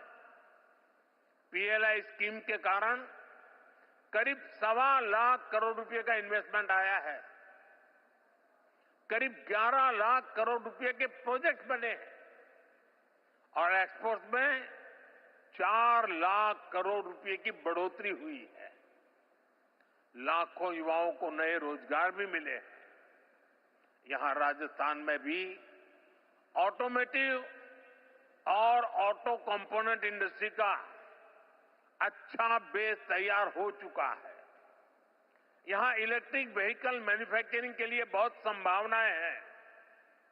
इलेक्ट्रॉनिक्स मैन्युफैक्चरिंग के लिए भी जो जरूरी इंफ्रास्ट्रक्चर की जरूरत है, वो भी राजस्थान में उपलब्ध है। मैं सभी निवेशकों से आग्रह करूंगा, इन्वेस्टर से आग्रह करूंगा, राजस्थान के मैन्युफैक्चरिंग पोटेंशियल को भी जरूर एक्सप्लोर करें। साथियों, राइजिंग राजस्थान की बहुत बड़ी ताकत है एमएसएमईज। एमएसएमईज के मामले में राजस्थान भारत के टॉप 5 राज्यों में से एक है।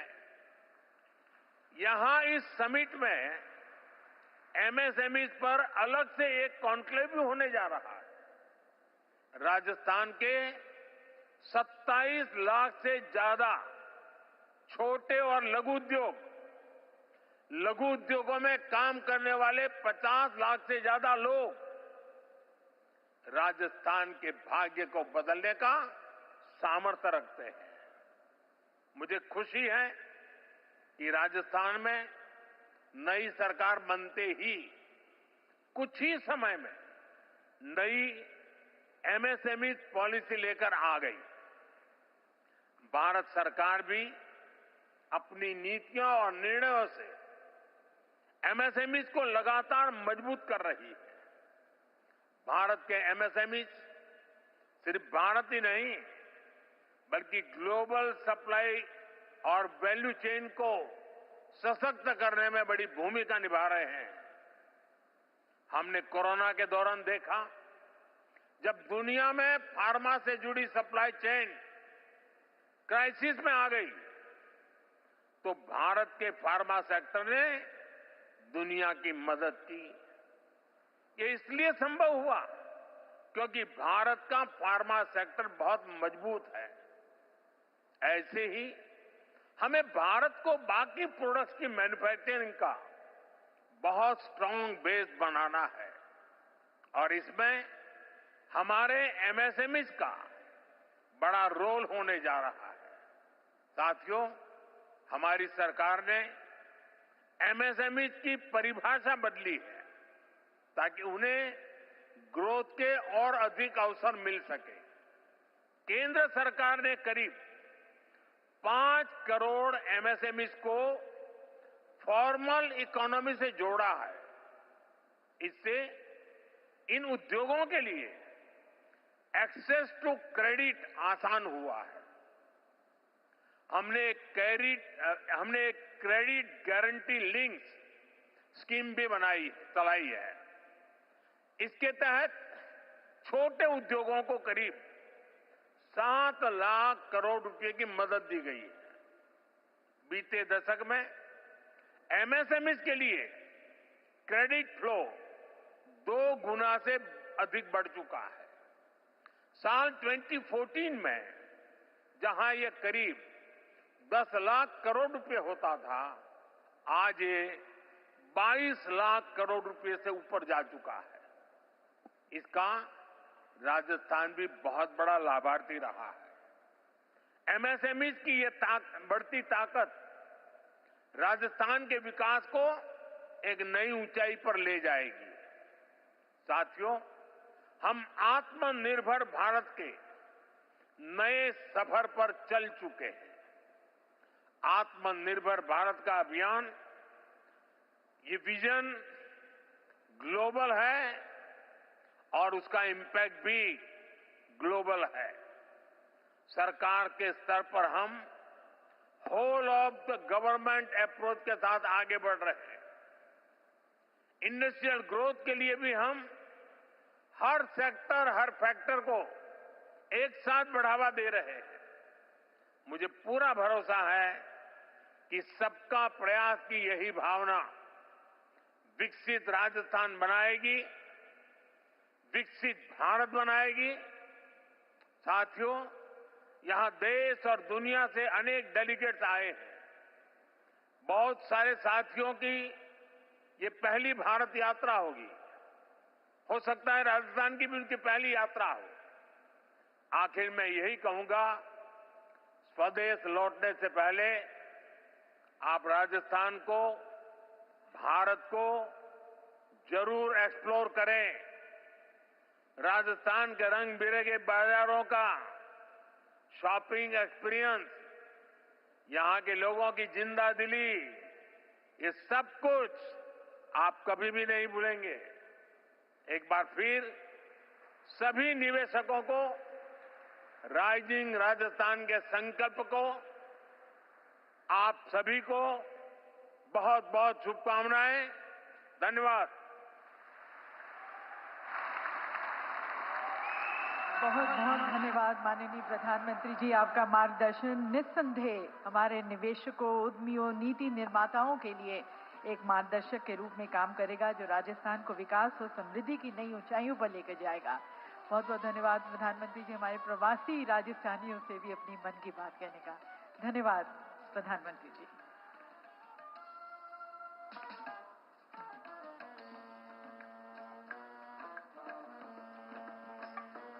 Ladies and gentlemen, requesting you all to remain at your respective seats and wait for the next announcement from my end. तो rising Rajasthan global investment summit में प्रधानमंत्री